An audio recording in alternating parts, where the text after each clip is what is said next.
Okay, today we're picking up in Numbers 21, verse 10. Remember, they are now on the way to the Promised Land again. This time they're actually heading the right way. Last week we saw them, they started off at Kadesh and they went down. They wanted to go through Edom, but Edom said no. And they showed up with soldiers ready to fight. They didn't fight. So Israel said, okay, we're going around, and they go all the way down the way of the Red Sea and start going up. So that's where we left them last week.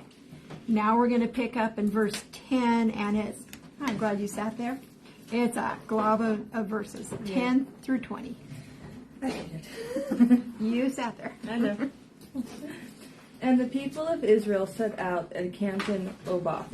And they set out from Oboth and camped at Abarim in the wilderness that is opposite Moab towards the sunrise. From there they set out and camped in the valley of Zered. From there they set out and camped on the other side of Arnon, which is in the wilderness that extends from the border of the Amorites. For the Arnon is the border of Moab, between Moab and the Amorites. Therefore it is said in the book of the wars of the Lord, Waheb and Sephah in the valleys of the Arnon, and the slope of the valleys that extends to the seat of Ar and leans to the border of Moab. And from there they continued to Beer, and that is the well of which the Lord said to Moses, Gather the people together, so that I may give them water. Then Israel sang this song, Spring up, O well, sing to it, the well that the princes made, that the nobles of the people dug, with the scepter and with their staffs. And from the wilderness they went on to Mattanah, and from Mattanah to Nahaliel, and from Nahaliel to Bamoth, and from Bamoth to the valley lying in the region of Moab, by the top of Pisgah that looks down on the desert. Lots of traveling. Basically lots of traveling, and all these names mean something to them. They may not be familiar to us, but they mean something to them. We see some of those places on the map. Arnon Gorge, the border between Moab and the Ammonites, we see that. When it says they set out in Hebrew, what it says is they pulled up their tent pegs. So they got ready to go. Now, does anyone's version mention the Wadi Zered? So yes. Wadis are something that are really common in the area. What a wadi is we have wadis here. It's where a little valley type thing, a gorge type thing is created because it's a dry ravine where water has run through. We see those here. They have a lot of those there. And then in the rainy season, it becomes a raging torrent with flash floods and things like that. Just like here.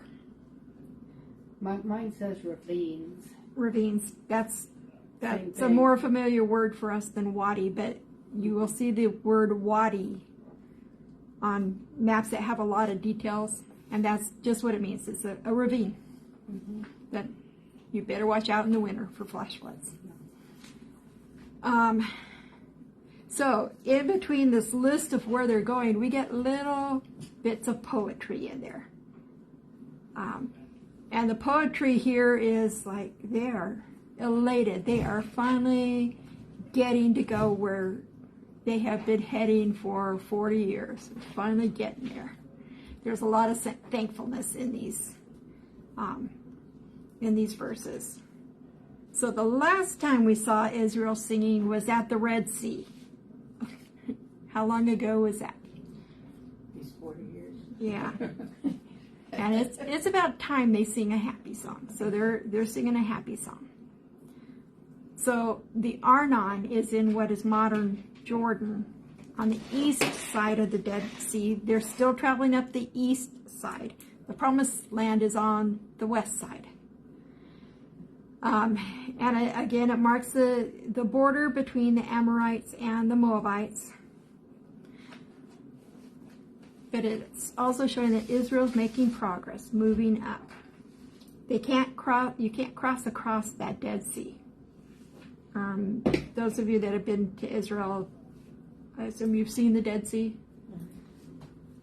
It's pretty big. It's big. You don't cross it. So they have to find a place to cross it, and it's going to be north of the Dead Sea when they finally do cross. Now we see a book of wars mentioned.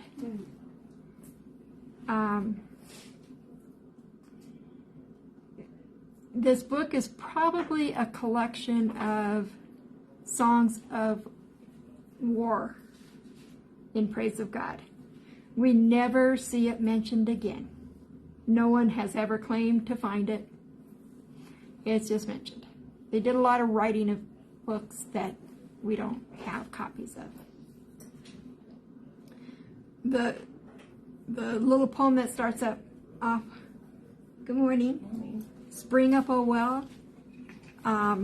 This is a song that remembers when everybody helped to dig wells, even the leaders.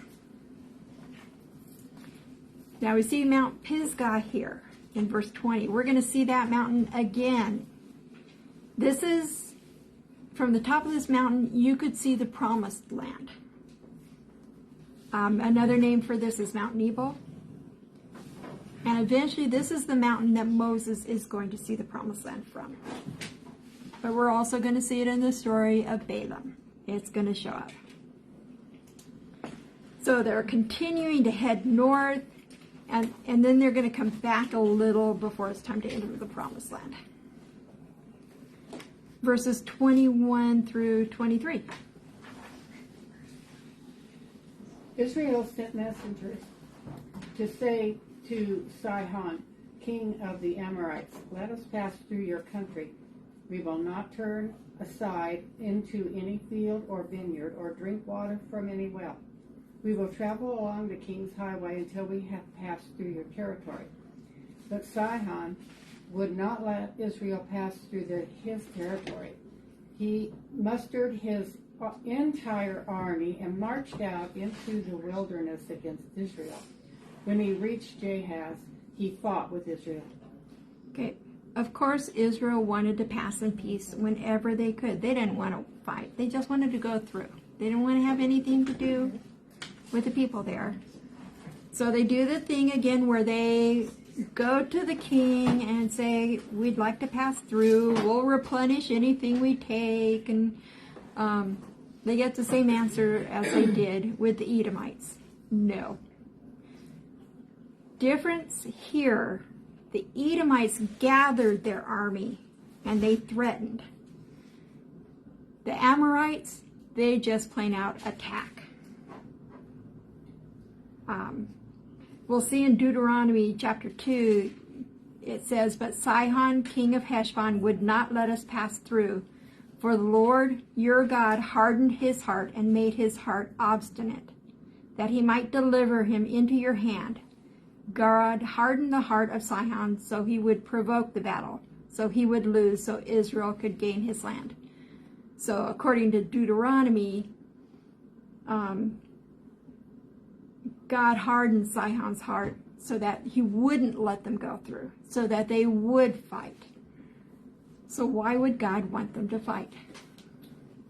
See the answer in 24. What's that? We'll see the answer in verse 24.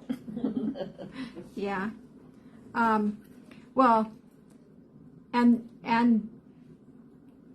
the people on the east side of the Jordan River were a lot weaker than the tribes they were going to face on the west side.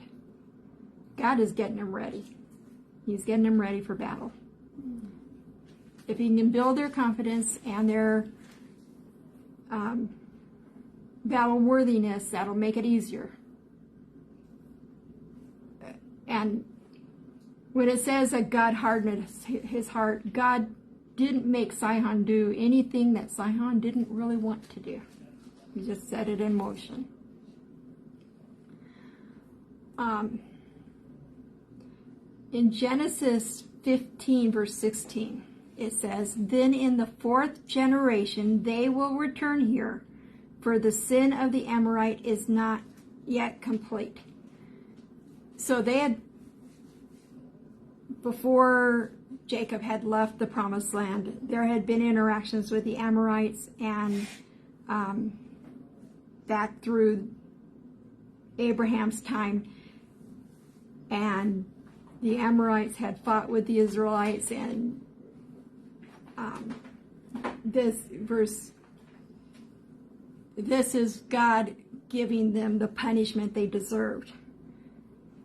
Genesis 15 would have been hundreds of years before, and now God is giving them their judgment, and the Israelites are fighting against them. Okay, this is another good-sized chunk, because it has another, this one's a song, so verses 24 through 30. We want you to sing the song when it comes to it, okay? Oh, goodness. For Heshbon was the city of Shion, king of the Amorites, who had fought against the former king of Moab and had taken all his land from his hand as far as the Arnon. Therefore those who speak in Proverbs say, "Come to Heshbon, let it be built, let the city of Shion be repaired. For fire went out from Heshbon, a flame from the city of Shion. It consumed Ar of Moab, the lords of the heights of the Arnon. Woe to you, Moab! You have perished, O people of Shemosh. He has given his sons as fugitives and his daughters into captivity to Shion, king of the Amorites. But we have shot at them. Heshbon has perished as far as Dibon. Then we laid waste as far as Nophon, which reaches to Medeba." Catchy tune, isn't it? You just want to make you want to dance and everything, right? This song is called the Song of Heshbon, and it's a very old poem celebrating Sihon's defeat of Moab. But verse 30 was added by Moses. That wasn't part of the original song. So what the song is showing is that since Sihon and the Amorites defeated Moab, and Israel is defeated Sihon, then Israel can defeat Moab. So it talks about rivers, it talks about cities and villages, and the difference between a city and a village for them is not the size, it's that a city was walled, a village was not. Say that again. A city has a wall for them. A village did not have a wall. Okay. That's the difference. Not the size. Although anything big had a wall around it anyway. It talks about the people of Chemosh. Chemosh was one of the gods of the Moabites. 1 Kings calls him the abomination of Moab. Chemosh demanded human sacrifice. In fact, in 2 Kings, when the king of Moab faced a military defeat, the king took his firstborn son, the one that was supposed to succeed him as king, and offered him as a sacrifice. And they worshiped Chemosh with lustful orgies and violent parties. He was not a god that we would want to worship. So it's talking about these are that kind of people that worship this kind of God. So they deserve whatever they're going to get. So this is another thing where God is giving them a smaller battle to face before they have to face the Canaanites. They're still on the eastern side of the Jordan River. But if you notice, this time, they are going to take cities and they are going to get to do with these cities whatever they want to do. And there's 2.5 tribes that decide that's where they want to live. After the promised land is taken, they are going to come live in these cities. Reuben, Gad, and the half tribe of Manasseh. That's where they're going to settle. It isn't part of the promised land that God promised, but they like the area. So if they hadn't decided they wanted it, it probably would have been just left desolate, but they want it. So, but they're going to be required to help the other tribes take the promised land. But this becomes their land. But we haven't seen them in their own cities before. This is something new for them. This is where these guys are going to settle. No more having to pull up tent pegs and once the promised land is taken. But yeah, 2 verses, 31, 32. Okay. So Israel settled in the land of the Amorites. After Moses had sent spies to Jazer, the Israelites captured its surrounding settlements and drove out the Amorites who were there. We see more spies. But these spies do the right job. They learned from the spies from 40 years ago. Now, the plan isn't to conquer the area, but Moses certainly doesn't want to leave a threat behind him. And the tribe of Gad will eventually settle in this land. It was a really fertile land, lots of pasture lands. So now they have gotten to the border of the Ammonites. Now, according to Hebrew tradition, the Ammonites are descended from Lot. So they're kind of cousins from way back. But God doesn't want them facing the Ammonites yet. They are really strong. So he holds off on that. He wants to make sure they're prepared for this. So they're going to move on and to verses 33 through 35. Then they turned and went up by the way of Bashan, and Og, the king of Bashan, came out against them, he and all his people, to the battle of Edir. But the Lord said to Moses, "Do not fear him, for I have given him into your hand, and all his people and his land. And you shall do to him as you did to Sihon, king of the Amorites, who lived in Heshbon." So they defeated him and his sons and all his people until they had no survivor left, and they possessed his land. Okay, so they move on to Og. Bashan is kind of a relative to the Amorites. You can see on the map the way to Bashan, it keeps going up. So they're going up, and then they're going to come back down. Their land is east of Galilee, across from northern Israel. Later, it's going to be known as Gilead. So this is another battle. Israel hasn't provoked it, but God told them, "I'm going to have you win this battle." We see Og in Deuteronomy where it tells us that he had a bed that was 13.5 feet tall and 6 feet wide, and that he's the last of a race of giants. So remember when they first got to the promised land and sent spies in and they saw these giants and that scared them away? Not this time. They win, they take over the land. Some of the tribes will eventually settle this part of the land too. We'll get a lot more details about this battle in Deuteronomy. This battle becomes important. These Israelites have been coming and they have been winning battles, and the news is spreading. This news will spread as far as the city of Jericho. and it made the people who lived there afraid. So we're going to see that when we get into Judges.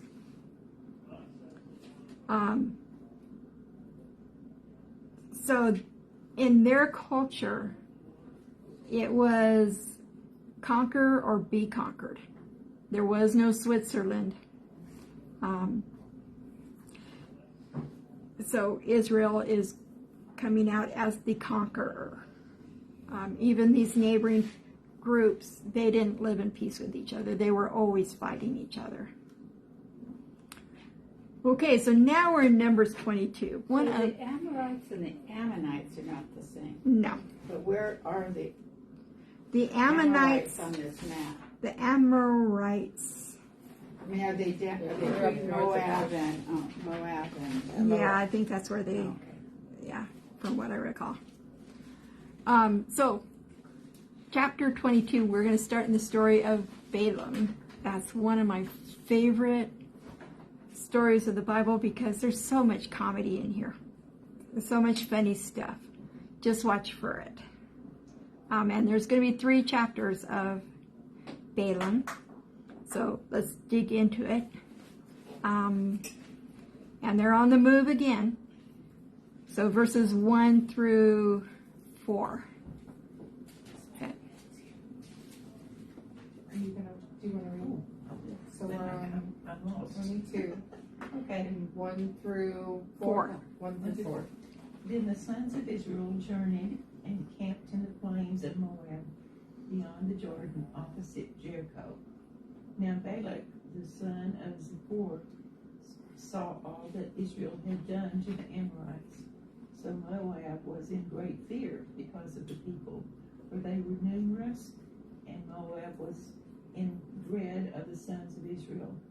Moab said to the elders of Midian, now this horde will lick up all that is around us, as the ox licks up the grass of the field.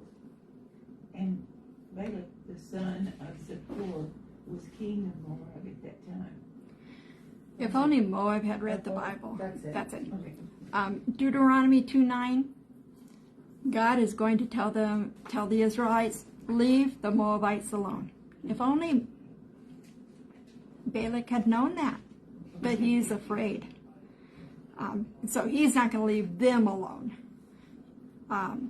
They're going to remain in this area of Moab for most of the rest of the year before they enter the promised land.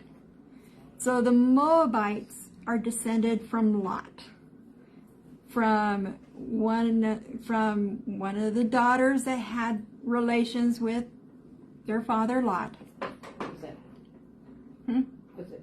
Now, where was Esau? Was in one of these? Esau is Edom is descended from Esau. Yeah, this one is descended from Lot, from when his daughters decided it was the end of the world and they better have kids.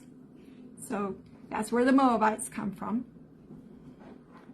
So God is preparing the Israelites still for battles against the Canaanites. They fought the Amorites. They fought the Bashanites. Now, again, God told Moses, "Don't leave the Moabites alone." So they're just in a big valley camping, and you can imagine how big a valley it has to be to hold them all. So their reputation spread, and Balak is terrified. Now his name means devastator or swallower of people. He's not living up to his name very well. And it's not just the fact that the Israelites have been beating everybody. It's just the sheer numbers. You can imagine. There weren't any cities anywhere that were that big. Imagine being on a hill overlooking this camp. They're not only big, they are so organized. They're in nice lines, and they've had 40 years of practice setting up this camp, and they got it down. And don't forget, in the middle, they got this tabernacle thing with this big cloud thing that's always hanging over. That would be an intimidating sight. and he is intimidated. When it says great dread or fear, it's really strong. He is scared to death. In fact, the word is used for a fear that is so strong that it makes you vomit. That much fear. He is afraid. So we see that Balak, who is a Moabite, meets with the elders of the Midianites, a whole different people group, his neighbors. We've seen the Midianites before. Jethro, Moses' father-in-law, is a Midianite. But there were a lot of tribes of Midianites, and they were nomadic, and there weren't a lot of people group that lived out in that desert that was off to the right. The Midianites were a group that did, and they did a lot of wandering. So while Jethro seemed to live in the far south, other tribes of the Midianites seemed to have migrated north. So Balak is working with the Midianites that are his neighbors. And we're going to see him keep working with us through the story of Balaam. So it talks about an ox licking the grass. That's a proverbial thing. It's an image of strength and power, because ox are big, powerful animals. Okay, verse 5 and 6. 5 and 6. Mm-hmm.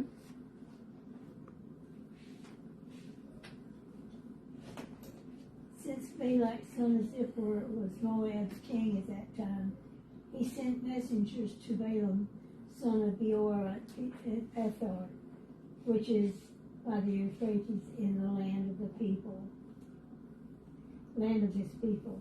Balak said to him, "Look, a people has come out of Egypt. They cover the surface of the land and are living right across from me. Please come and put a curse on these people for me, because they are more powerful than I am. I may be able to defeat them and drive them out of the land. For I know that those you bless are blessed, and those you curse are cursed." And I say amen. So Balak is recruiting help from the wrong place. He's going to Balaam. Now, Beor at Pethor, there's some disagreement about exactly where that is, but it's not a little trip to go there. It seems to be about 400 miles away. So any of this back and forth that we're seeing, they're about 20-day trips. So it's not an overnight thing. So when Balak sends his group to Balaam, about 3 weeks there before they get there, and when he sends them back, about 3 weeks to get back. It's just not a short time. We don't know anything about Balaam's background, but Balak sure knew his reputation. He is just an enigma. We don't know what to do with him. Was he a true prophet? Is he a believer? Some people thought he was a believer. I don't see that. But he lives in history, but not in a good way. 2 Peter 2:15 says, "They have forsaken the right way and gone astray, following the way of Balaam the son of Beor, who loved the wages of unrighteousness." Revelation 2:14 says, "But I have a few things against you, because you have there are those who hold the doctrine of Balaam, who taught Balak to put a stumbling block before the children of Israel, to eat things sacrificed to idols, and to commit sexual immorality." So he lives on in history. Wouldn't you like to live on that way, to be mentioned?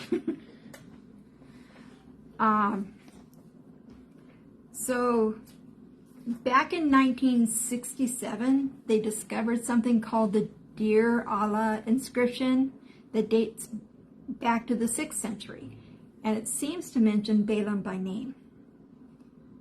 And they found it close to Moab. So another interesting thing, in 1933 they uncovered a city named Mari in the same area of where they think Balaam may have come from, the 400 miles away. And in this city lived a cult of prophets. So it wasn't like Balaam was the only one. They had a whole cult. And they all seem to live like they think Balaam lived. So, but Balaam must have been the best because Balak wants him. So he's not a good prophet who went bad, or a bad prophet trying to be good. He wants money. That's all he cares about in this. He's a pagan from a foreign nation. He may believe in the God of the Israelites, but he believes in a lot of other gods too. He relies on animal divination, meaning he has animals cut up and he looks at their livers and hearts and tells the future from them. That's not the way God works. In fact, God specifically forbids divination. So, King Balak wants Balaam to curse Israel. He wants them crippled spiritually so he can defeat them physically.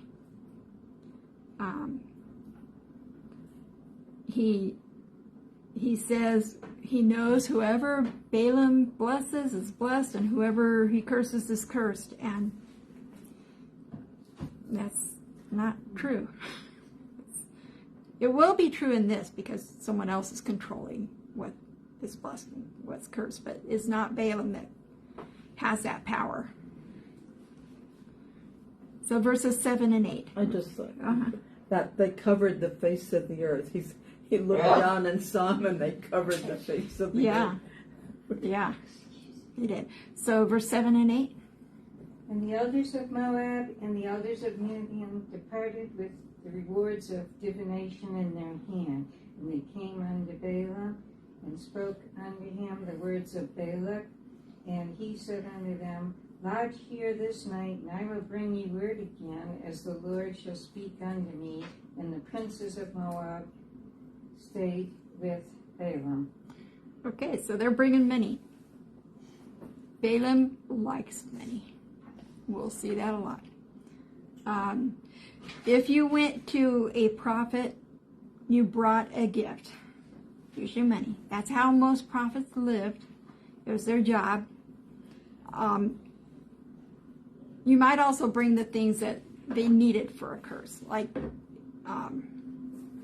Balaam used animal divination, so you might be required to bring the animal. So it's a form of fortune telling. Fortune tellers use tricks to deceive their clients.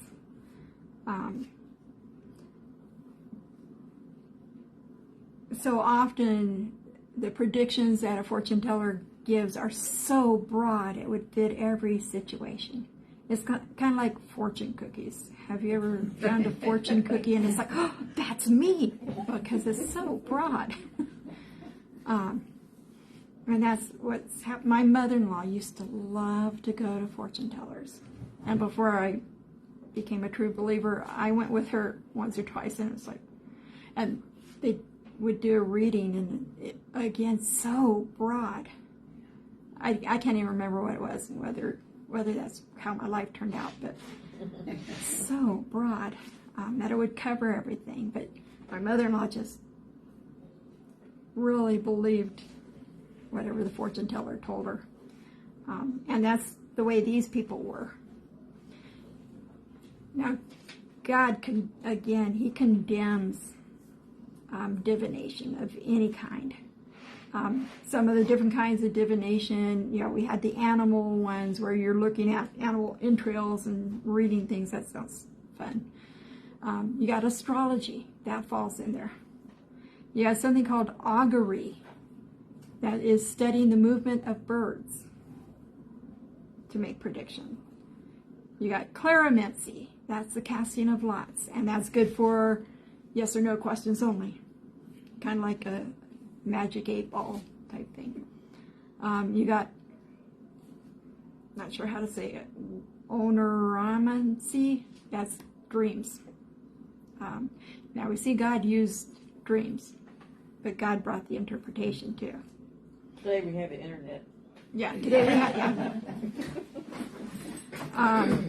And then there's a wide variety of just various things like shooting arrows and the pattern they land in, dropping oil and water, drinking wine, sprinkling water on an ox and reading how it fell. Possibilities were endless. Tea leaves. What's that? Tea leaves. Tea leaves. Yeah, tea leaves. God had one way for the Israelites to ask important things, and he would answer if he thought they needed to know. It was the Urim and the Thummim. That were the stones that the high priest had. And they could ask a question, and however God worked it out, we don't know exactly, the two stones gave the answer. But that was the only acceptable way to approach God for a question. So they come to Balaam saying, we need you to come curse these Israelites. And he says, okay, stay overnight and I'll give you my answer in the morning.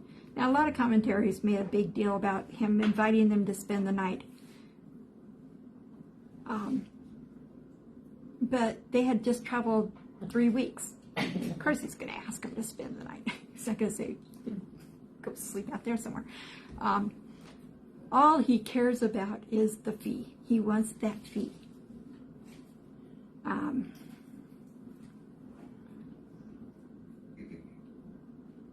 Of course he knows that the God of the Israelites would want his people to win, but he's thinking he can manipulate this God into his will. Well, he's going to find out. Now here, there's something in here that causes a lot of confusion. The word that Balaam uses for God is Yahweh. That's God's covenant name. That's usually only used by those who have a relationship with God. But maybe he heard it somewhere. And when he's 400 miles away, he's 400 miles away north. So it's not like he's down toward Egypt or where he might have heard.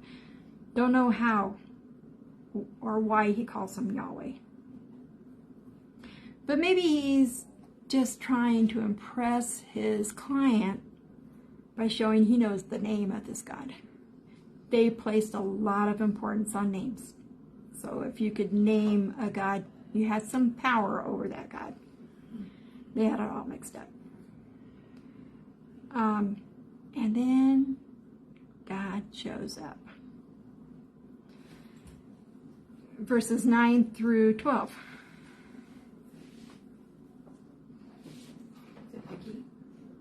Yeah. For me, right? Yeah.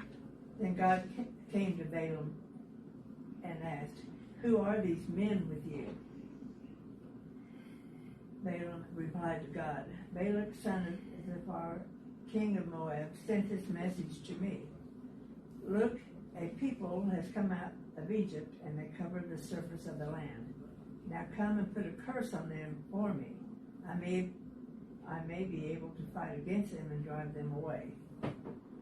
Then God said to Balaam, you are not to go with them. You are not to curse this people, for they are blessed. Okay, if Balaam was a true prophet and God showed up to him, what should he really be doing at this point? Falling on his face. Falling on his face. He doesn't know this God at all. So God asks the question. Does he know the answer to it already? Yes. He knew they were back. Yeah, he knows the exact answer. And it seems like Balaam knows that these guys are up to no good.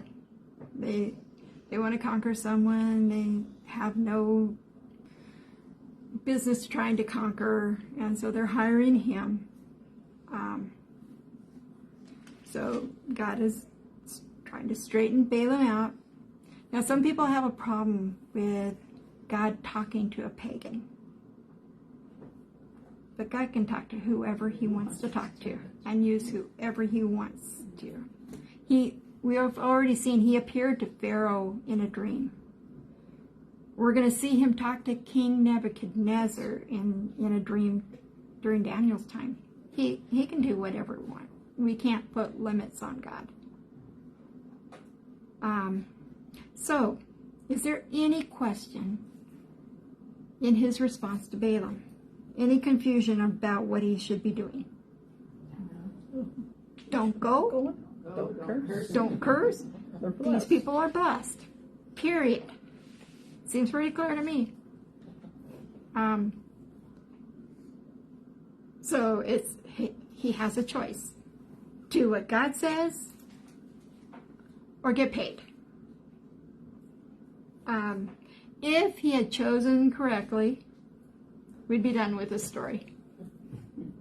But no, he's going to make a dumb choice. It's kind of like, have you ever been to a movie and you see a character make like the dumbest choice possible, and you think, why didn't they just do that? Because it would be the end of the movie. Yeah. If they made the right choice. So that would have been the end of this story. But no, it's going to go on. Verses 13 through 15. So Balaam rose in the morning and said to the princes of Balaam, "Go back to your land, for the Lord has refused to give me permission to go with you." And the princes of Moab rose and went to Balak and said, "Balaam refused to come with us." Then Balaam again sent princes, more numerous and more honorable than they. Okay, so how long are these trips? 20 days. Yeah, 3 weeks there. Send him back 3 weeks, come back 3 weeks. So it seems like Balak starts off with the right choice. He says the right words. Kinda. Look back at verse 12. What exactly did God say Balaam couldn't do? Go with them. What else? You shall not curse the You people. shouldn't curse these people. What does he tell the princes? The guys. He just said, the Okay. Lord refuses to let me go with you. I can't go with you. He doesn't mention anything about not being able to curse them. He leaves that part out. He's probably thinking, maybe I can still persuade God to let me go. He should have made it clear that it was a firm no, I cannot curse them, but he left the door open.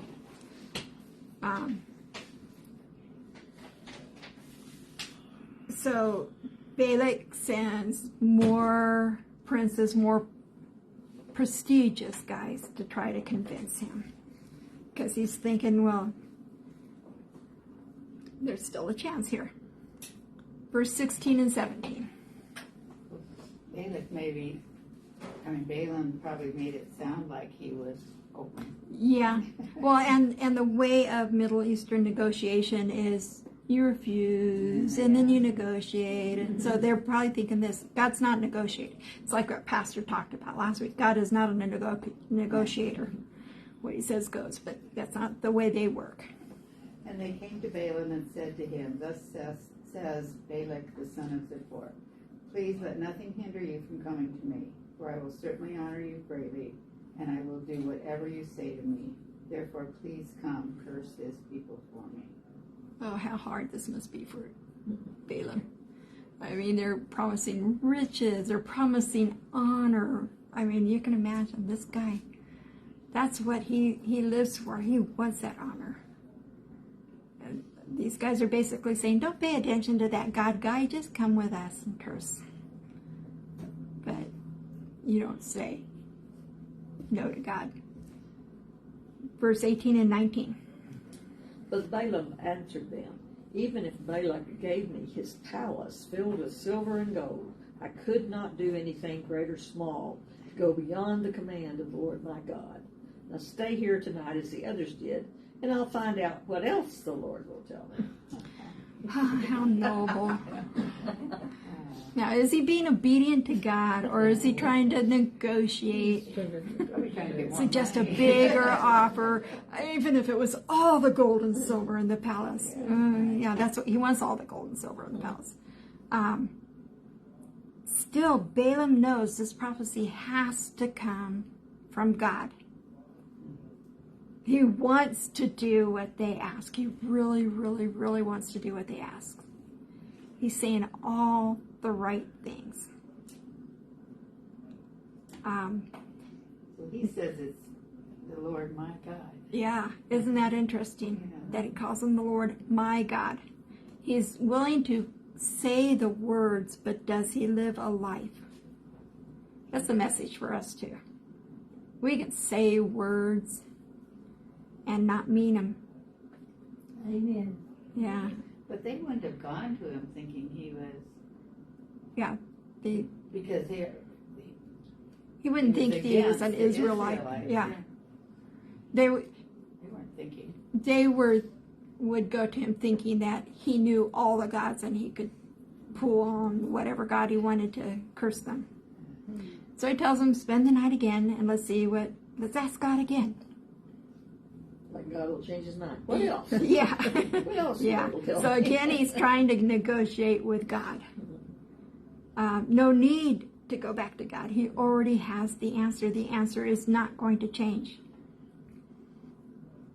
But Balaam's looking for loopholes. Verse 20 and 21. And God came to Balaam at night and said to him, if the men have come to call you, rise, go with them, but only do what I tell you. So Balaam rose in the morning and saddled his donkey and went with the princess of Moab.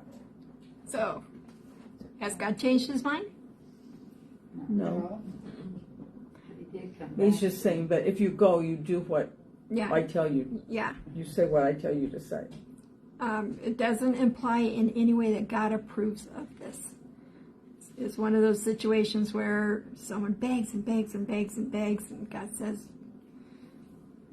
go do it, but you're going to be sorry. Sometimes he says no, but sometimes he says yes, and we learn a lesson from the yes. This is called God's permissive will, not his perfect will.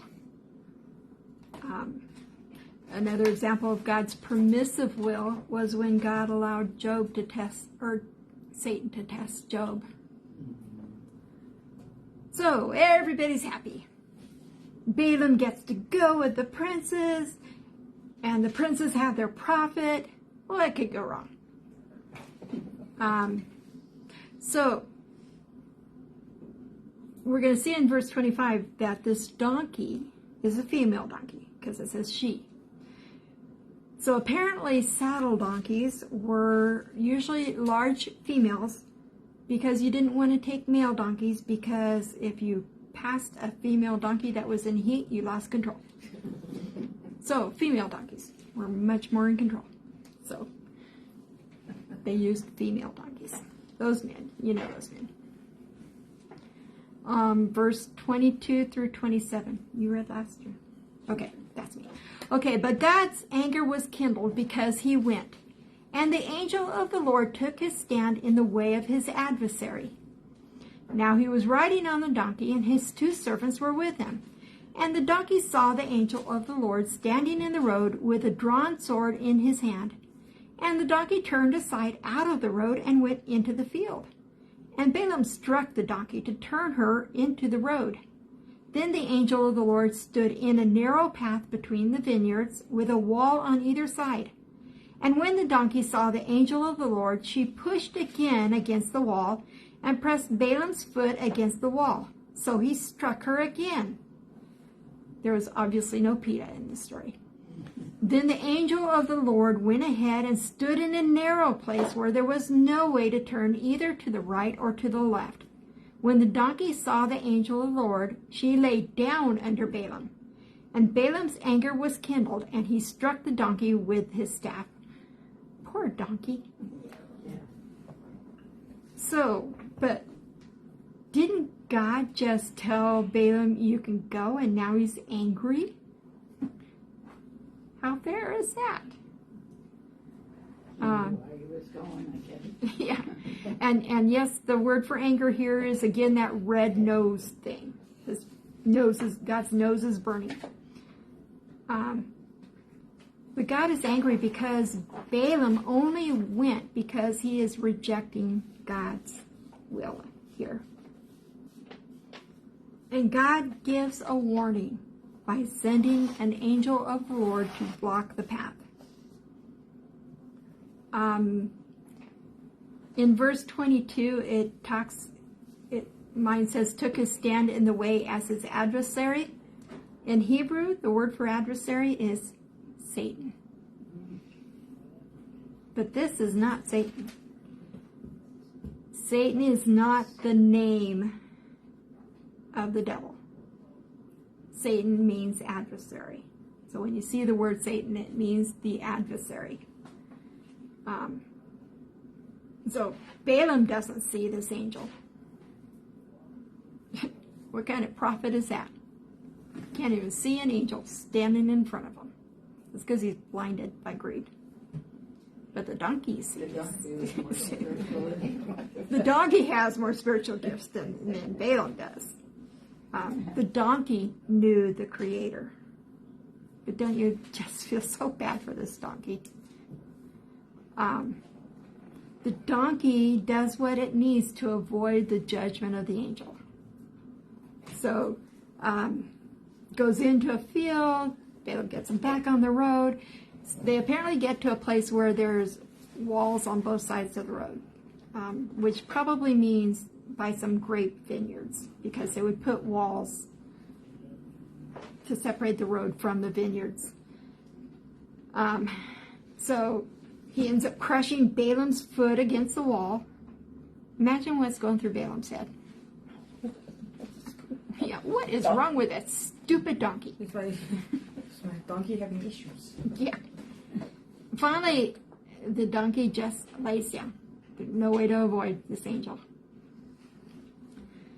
This donkey is a picture of a simple, unspectacular, yet observant servant of God. One who does the will of God, who senses what God wants. So much better than someone like a Balaam who thinks they know it all. There's a story of a pastor who rides a donkey as he travels from village to village in Brazil to preach the gospel. One day, this traveling evangelist fell asleep in the saddle while he was returning home. A couple hours later, he was awakened because the road got so rough. The donkey had left the trail, and he was walking in a rocky field. At first, the pastor was angry, but he calmed down when he saw they were almost at the village. So when he arrived back at the church, his friends had gathered to pray for him because a rancher who hated the gospel had sent some men to attack him on the road, and the donkey had taken him around.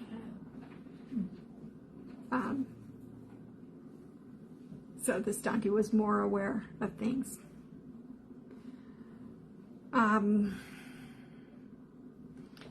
Now, when it talks about this angel, this is the angel of the Lord. This is not a typical angel. This is Jesus appearing. We're going to see some verses where it could only be God talking, which makes this an angel of the Lord. And I think that's where we're going to stop. We're going to pick up in verse 28 with more of Balaam's story.